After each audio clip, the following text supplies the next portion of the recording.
કે એ જાદુઈ પત્રની વાર્તા છે. એમાં ભાગ 1 અને ભાગ 2 એમ આપણને ચેપ્ટર આપેલા છે. સરસ મજાની બે વાર્તા છે. એમાં ભાગ 1 અને ભાગ 2 એવો આપણને વિસ્તારથી વાર્તા આપેલી છે. એક જ તે લેસન છે. પણ એ લેસનમાં બે ભાગ પાડેલા છે. તમારો અવાજ અટકી અટકી ને આવે છે. ઓકે વેટ બેટા. નાવ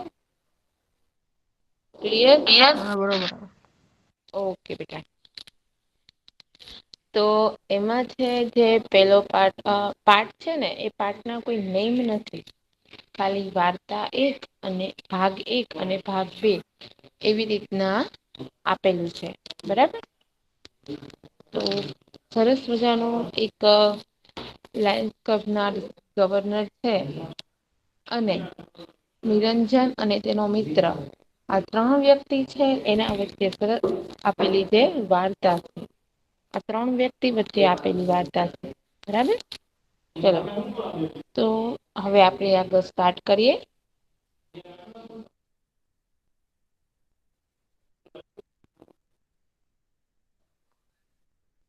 સરસ મજાની છે.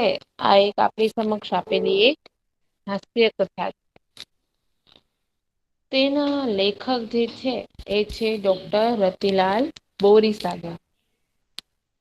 તેમનો જન્મ 31 ઓગસ્ટ 1938 થયો હતો. હવે રતિલાલ બોરીસાગર નામના લેખકે છે અહિયાં આગળ આપણને જે એક જાદુઈ પત્રની વાર્તા આપી છે. એ ખૂબ જ સરસ મજાની અને રસપ્રદ છે.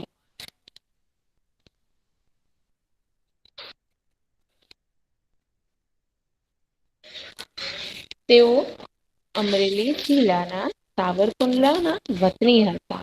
અને હાલમાં તેઓ અમદાવાદમાં રહે છે. લેખક શ્રી રતિલાલ બોરીસાગર ગુજરાત રાજ્યના શાળા પાઠ્યપુસ્તક મંડળ ગાંધીનગરમાં નાયબ નિયામક તરીકે રહી ચુક્યા છે.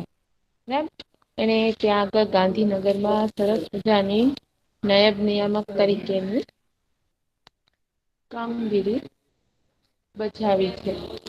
એટલે હું નાયબ નિયામક એટલે કે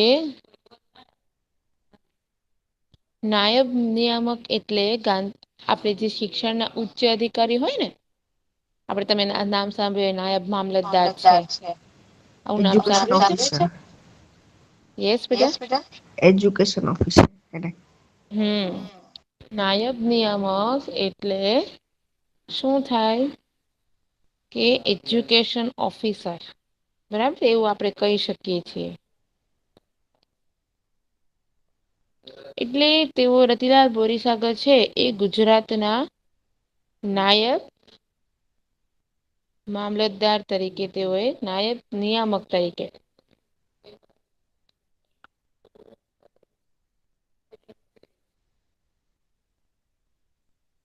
બરાબર.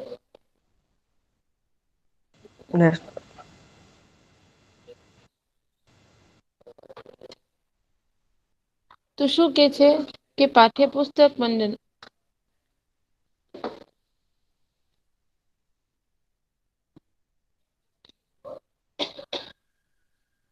આપડે તમને ખબર હોય કે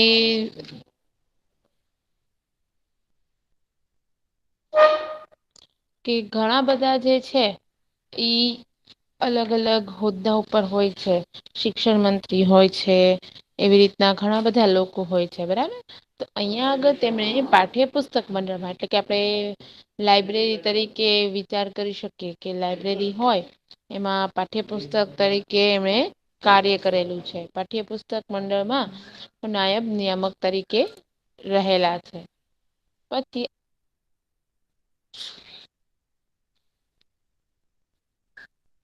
પછી આગળ જઈએ તેમણે હાસ્ય સાહિત્ય ક્ષેત્રે પોતાની આગવી શૈલી દ્વારા સાહિત્ય રસિકોના દિલ જીતી લીધા. બરાબર. હવે તેઓએ હાસ્ય સાહિત્યમાં ઘણા બધા લખેલા છે. હું હાસ્ય સાહિત્ય. હાસ્ય સાહિત્યમાં તેમણે ઘણી બધી પુસ્તકો લખેલી છે. ઘણા બધા તેમણે બુક વાર્તાઓ લખી છે, બુક લખી છે. તમને છે ને આ બધા જે લેખકો છે ને એ આગળ ને આગળ આવતા હોય છે, રિપીટ થાય તમને. એટલે એ તમારે યાદ રાખવાના કે આગળ તમને હું જો આપણે નેક્સ્ટ સિલેબસમાં કે આવશે કે રતિલાલ બોરીસાગર છે એમનો ગમે તે એક પાઠ આપણને આપ્યો હોય તો હું તમને ક્વેશ્ચન કરીશ કે આપણે 8th સ્ટાન્ડર્ડમાં કયો પાઠ ભણ્યા હતા. એવી રીતના એક લેખકે લખેલા હોય એવા અલગ અલગ સિલેબસમાં પૂછાઈ શકે છે. બરાબર. આમ તેમના હાસ્ય લેખોમાં જીવનની સામાન્ય અસામાન્ય સ્થિતિમાંથી વિશિષ્ટ નિરીક્ષણ તથા મર્મગાય દસ્તીથી હાસ્ય નિષ્પન્ન થાય છે. જો ઘણા બધા શબ્દ છે એ અહિયાં આગળ અલગ પડે છે. શું કે છે કે હાસ્ય લેખોમાં જીવનને સામાન્ય અસામાન્ય સ્થિતિમાંથી એટલે કે ક્યારેક સારી સ્થિતિ હોય, ક્યારેક ખરાબ સ્થિતિ હોય. એમ સારી કે ખરાબ સ્થિતિમાંથી વિશિષ્ટ નિરીક્ષણ એટલે કે એમાંથી તેમણે નિરીક્ષણ એટલે કે એમાંથી તેમણે પોતે જે નિરીક્ષણ કરીને આપણે કહીએ ને ઓબ્ઝર્વેશન કરીને કે તેઓએ એમાંથી લીધેલા મર્મગ્રાહી દ્રષ્ટિથી હાસ્ય નિષ્પન્ન થાય છે. મર્મગ્રાહી દ્રષ્ટિથી એટલે કે સરસ મજાનો તેઓએ કરેલું અવલોકન એ અવલોકન દ્વારા તેઓએ આમાં સરસ મજાનું મર્મગ્રાહી દ્રષ્ટિથી હાસ્ય નિષ્પન્ન થાય છે. એટલે કે એમાંથી હાસ્ય આપણે ઉત્પન્ન કરી શકીએ છીએ. એટલું સરસ મજાનું એ લોકોએ અહીંયા આગળ આપેલું છે. બરાબર.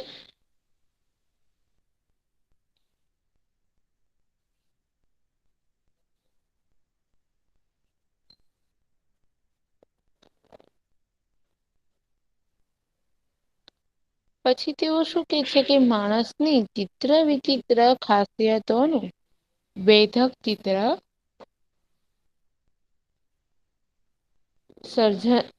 સર્જનમાં ઉપસે છે. વેધક ચિત્ર એટલે શું કે છે કે તેઓએ જે માણસની વિચિત્ર ખાસિયતોનું વેધક ચિત્ર એટલે કે આપણે જોઈએ ને તો આપણી સમક્ષ જાણે એ ચિત્ર છે એ એકદમ ઊભું છે. એટલે કે આપણી સમક્ષ ચિત્ર રજૂ થઈ રહ્યું છે અત્યારે એવો આપણને અહેસાસ થાય છે. એવી વાત અહીં આગળ કરે છે કે એમના જે લેખો છે એ બધા એટલા સરસ છે, એટલું સર્જન સરસ જે તેમણે કરેલું છે. કે માણસ છે પોતે જાતે જ તે કિરદાર અત્યારે આપણી સમક્ષ કરતો હોય તેવું આપણને લાગતું હોય છે.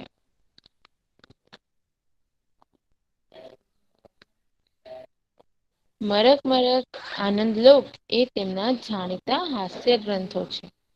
જેના કારણે તેમના આ ગ્રંથોને વિવિધ પારિતોષિકો પ્રાપ્ત થયા છે. શું કે છે હવે કે એક જાદુઈ પત્રની વાર્તા એ એક જાણીતા હાસ્ય કથા એટલે કે જાણીતા હાસ્ય કથા છે. સરસ મજાની જાણીતી હાસ્ય કથા છે કે એમાં હાસ્ય પણ ઉત્પન્ન થાય છે. સાથે સાથે તેમાં લેખક જે છે એ પોતે હાસ્ય તો ઉત્પન્ન થાય છે એની સાથે સાથે લેખકે છેલ્લે એનો અંત જયારે આપણે જોઈએ ત્યારે આપણને એમ થશે કે આગળ ને આગળ આપણને વાર્તા છે એ જાણવાની ઈચ્છા થતી જાય. એટલી સરસ મજાની રસપ્રદ વાર્તા છે. જેમાં લેખકે પ્રસંગોની આગવી રજૂઆત કરી છે. સંવાદોની વેધકતા તથા નર્મયુક્ત શૈલી દ્વારા એક કાલ્પનિક ઘટનાઓ આશરો લઈ હાસ્ય નિષ્પન્ન કર્યો છે. સંવાદો એટલે કે એકબીજા વચ્ચે થતી કન્વર્ઝેશન એકબીજા વચ્ચે થતો વાર્તાલાપ એ બંને વાર્તાલાપ છે. એ વાર્તાલાપની રજૂઆત કરી અને વેધકતા નિર્મયુક્ત શૈલી દ્વારા વેધકતા એટલે કે જે પાઠનો મેઈન સારાંશ હોય અને નર્મયુક્ત શૈલી કે આપણને સમજાઈ જાય તેવી એક કાલ્પનિક ઘટનાનો આશરો લઈ ને હાસ્ય નિષ્પન્ન કર્યું છે. શું કે છે કે આવી સરસ મજાની એ કાલ્પનિક ઘટનાનો આશરો લીધો છે. આમ હાસ્ય નિષ્પન્ન ઊભું કર્યું છે એટલે કે હાસ્ય તેમને સરસ મજાનું ઉત્પન્ન કર્યું છે.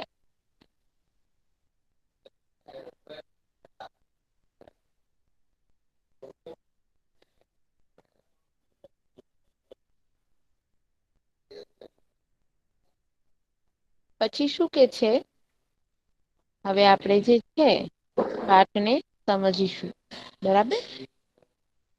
નિરંજન એક રવિવારે મારા ઘરે આવ્યો ને મને કહેવા લાગ્યો, ચાલ આજે આપણે પેલા શોમાં ફિલ્મ જોવા જઈએ.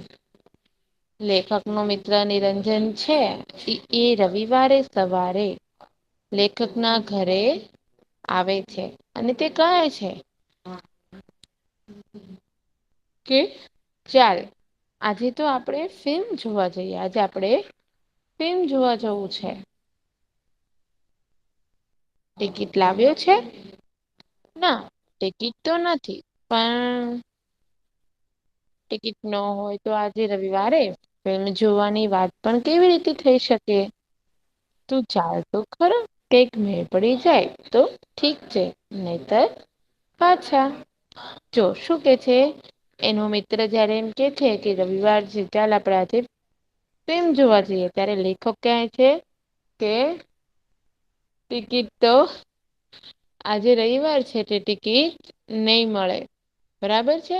જો તારે ફિલ્મ જોવી જ હોય તો તારે અગાઉથી ટિકિટ લેવી પડે. એટલે આજે ફિલ્મ જોવા માટે ટિકિટ મળશે નહી. તો નિરંજન કહે છે તું ચાલ તો ખરો કઈક મેળ પડી જાય તો ઠીક છે નહીતર આપણેે બંને પાછા વઈ આવશું. એવું કા જરૂરી છે કે ત્યાં બેસી જ રહેવું જોઈએ. બરાબર. આગળ થિયેટર કઈ બહુ દૂર ન હતું ને ઘેર કઈ ખાસ કામ ન હતું એટલે હું એની સાથે નીકળ્યો. પણ થિયેટર પર હાઉસફોલ નું પાટિયું ઝૂલતું હતું. જો બંને મિત્રો છે પોતે નીકળી તો જાય છે પિક્ચર જોવા માટે બરાબર પણ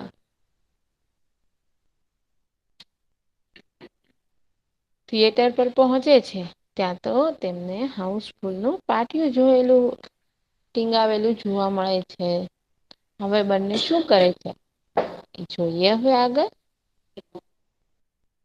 કેમ હું ખોટું કહેતો હતો? આજે યાર કઈ પત્તો જ ના ખાય. શું કે છે લેખક છે એ નિરંજનને કહે છે કે જોયું ને કે આજનો તો કઈ પત્તો જ ના ખાય. બરાબર મને તો ખબર જ હતી કે આજે કાઈ પિક્ચર જોવાનું મેળ જ ના પડે બરાબર. આ તો તારે ખાલી જોવું તું એટલા માટે મેં તને કહ્યું બાકી આપડે આજે રવિવાર છે એટલે પિક્ચર જોવાનો સમય મળે નહી અને તમને ખબર હશે કે રવિવારે એમ પણ હાઉસફુલ હોય.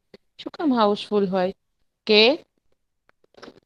બધા જ તે લોકો છે સન્ડે નો દિવસ હોય અને હોલિડે હોય એટલે બધા લોકો ફ્રી હોય. ફ્રી હોય એટલે તેઓ છે એ પોતે કઈક ફ્રેશ થવા માટે એન્જોયમેન્ટ માટે બહાર જતા હોય છે. એટલા માટે લોકો વધારે છે એ મૂવી છે ગાર્ડન છે એ બધી વસ્તુ વધારે પ્રેફરન્સ કરતા હોય છે બરાબર. એટલે તેની વાત કરવામાં આવી છે. નિરંજન ઘડી ભર તો ઝંખવાણો પડી ગયો. પણ એકાએક તેનો ચહેરો ચમકી ઉઠ્યો.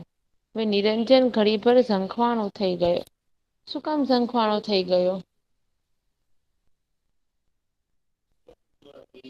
ઝંખવાણું થઈ ગયું એટલે શું કોને ખબર છે?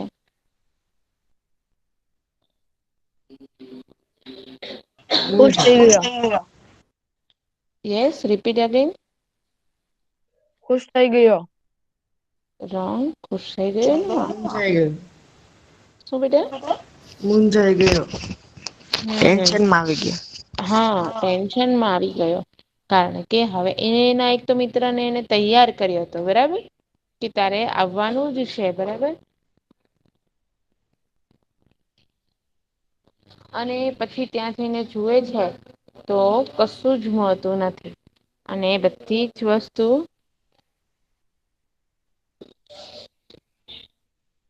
હાઉસફુલ હોય છે, થિયેટર આખું હાઉસફુલ હોય છે.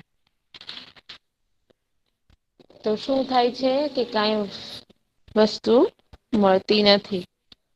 અને તેઓને ટિકિટ પણ મળતી નથી.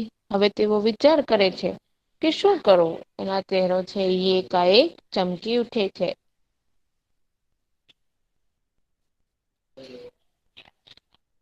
તેણે ખિસ્સામાંથી એક કાગળ કાઢીને મારા હાથમાં મૂક્યું. છાપેલા લેટર પર કશું જ લખ્યું ન હતું. પછું કંઈક લખ્યું હતું છાપેલા લેટર પર. લેટર પેડ હોય ને, લેટર પેડ એટલે શું કે તમને ખ્યાલ છે? પહેલાના જમાનામાં જયારે પત્ર લખવા માટેનો એક અલગ કાગળ આવતો. એને લેટર પેડ કહેવાય. એ લેટર પેડ પર કઈક લખ્યું હતું. ખિસ્સામાંથી કાગળ કાઢ્યો નિરંજન અને એ લેટર પેડ પર કંઈક લખ્યું હતું.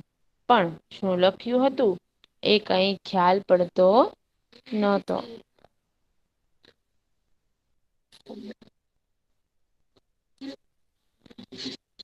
મેં ઘણી વાર ખરાબ અક્ષરોમાં લખાયેલું લખાણ તો વાંચ્યું છે. લેખક કહે છે મેં ઘણી વાર ખરાબ અક્ષરો લખેલું લખાણ વાંચ્યું છે. પણ આ પત્રમાં તો કંઈક એટલા બધા ખરાબ અક્ષર હતા કે હું જોઈ શકું જ નહી. અને કઈ સમજણ પણ પડતી નહોતી. વાંચવાનો તો ઘણો પ્રયત્ન કર્યો પણ મારાથી વંચાતું જ નહોતું. પછી શું કે છે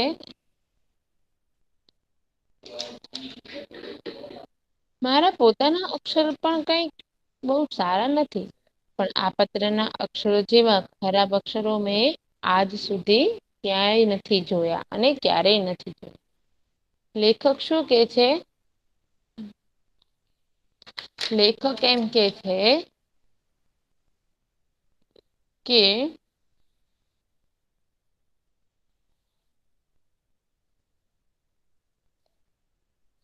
મેં ખરાબ અક્ષરો જોયા છે. ઘણા બધા ખરાબ અક્ષરો જોયા છે. તો મેં આજ સુધી આટલા બધા ખરાબ અક્ષરો તો ક્યારેય નથી જોયા. બરાબર. કે શું કે છે કે મેં કોઈ દિવસ આટલા બધા ખરાબ અક્ષર નથી જોયા. મેં જોયા છે તો કઈક આપણે જોઈએ કે કોઈક ના અક્ષર ઉકલે નહી તેવા હોય. બરાબર ને એવા અક્ષરો હોય છે કે જે આપણને ઉકલે નહી. આપણને સમજાય નહી, આપણને વંચાય નહી. પણ સાવ એવા ખરાબ અક્ષર ન હોય કે આપણને સાવ બતાય જ નહી, સાવ દેખાય જ નહી. અહિયાં જે ચિત્ર આપણને આપેલું છે, અહિયાં જે આપણને અક્ષર લેટર પેડ પર બતાવેલા છે એ અક્ષર તો એટલા બધા ખરાબ હતા કે આપણેે એને રીડ જ ન કરી શકીએ. બરાબર. તો એવી વાત અહિયાં થાય છે કે લેખક કે છે કે ખરાબ અક્ષર બધા ના હોય. પણ એટલા બધા ખરાબ ના હોય કે આપણે વાંચી ન શકીએ. જેમ સુલેખનની હરીફાઈઓ થાય છે તેમ જો કુલેખનની હરીફાઈઓ યોજાય તો આ અક્ષર લખનારો જ્યાં સુધી એમાં ભાગ લે ત્યાં સુધી બીજા કોઈનો વારો આવે નહી. શું કે છે કે જ્યાં સુધી આ લેટર પેડ ના અક્ષર એટલા બધા ખરાબ હતા કે કોઈ વ્યક્તિને દેખાતું નહોતું. અને લેખક એમ કે છે કે જ્યાં સુધી લેખનની પરીક્ષા યોજાય સુલેખન એટલે હેન્ડ રાઈટિંગ. આપણે તમને ખબર હશે આપણે સ્કૂલમાં પણ સુલેખનની એક્ઝામ થાય છે. થાય છે ને અલ્પેશર દ્વારા લેવાય છે.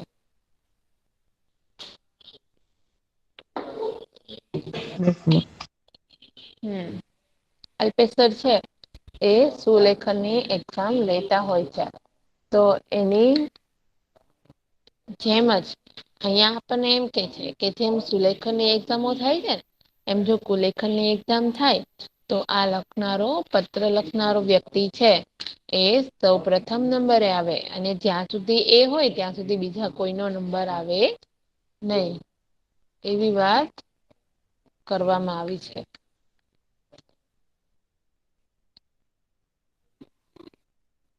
ત્યાં સુધી બીજા કોઈને ઈનામ જ ન મળે. અને જ્યાં સુધી આપણે જાણીએ છીએ ત્યાં સુધી ખરાબ અક્ષરોમાં લખાણ છે એ બરાબર ઉકલે નહીં પણ તે પત્રોમાં અક્ષરો ખરાબ હોય તો લખાણ કદાચ બરાબર ઉકલે તેમ બને. બરાબર તો શું કે છે કે ઈનામ તો મળે જ પણ ખરાબ અક્ષરોમાં લખાયેલા પત્રમાં લખાણ કદાચ પૂરેપૂરું ન ઉકલે તેમ બને. હવે આ આખો લેસન છે ને એનો સારાંશ એટલે કે એનું તમને ક્યારે સમજાશે કે end of the lesson. Conclusion. હા કે ત્યારે તમને ખબર પડશે કે લેટર આ શું છે ને શું કામ ખરાબ અક્ષર ની વાત કરે છે ને ટિકિટ નિરંજને છે તો પિક્ચર જોવા ગયો તો શું કામ લેટર ની વાત કરે છે પિક્ચર જોવામાં બધી વસ્તુ છે એ તમને લેસનના મિસ એટલે કે ટિકિટ છે. નહી એ તમને લાસ્ટ ખબર પડશે કે એ વસ્તુ શું છે. બરાબર. પછી એ વાત કરે છે આગળ અરે જરા પણ ન ઉકલે એમ પણ બને પરંતુ પત્ર કઈ ભાષામાં લખેલું છે એ તો ઉકલવાનું બહુ મુશ્કેલ હોતું નથી. શું કે છે નિરંજન?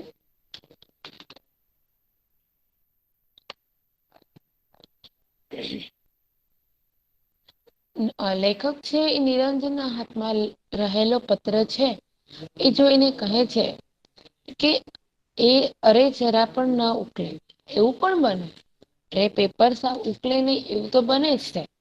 પરંતુ કઈ ભાષામાં લખાયેલો છે.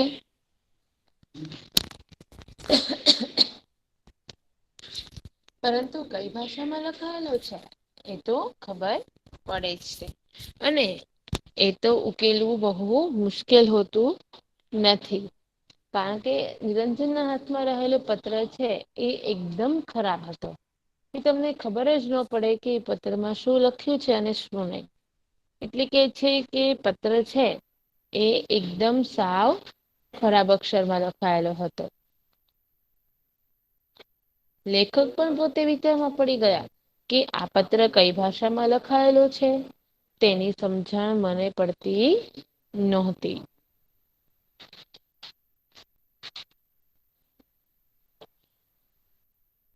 આમાં શું લખ્યું છે એની તો મને પણ સમજણ નથી પડતી.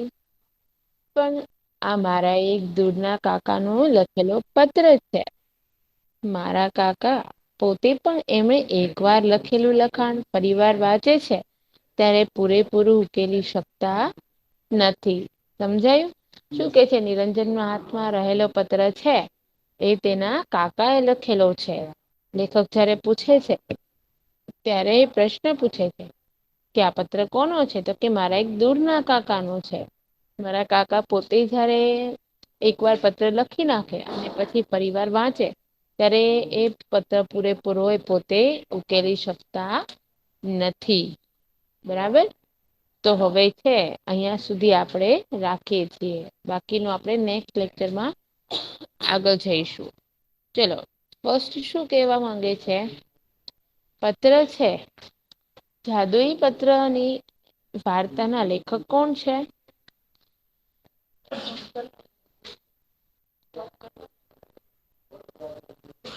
જાદુઈ પત્ર ની વાર્તા ના લેખક કોણ છે?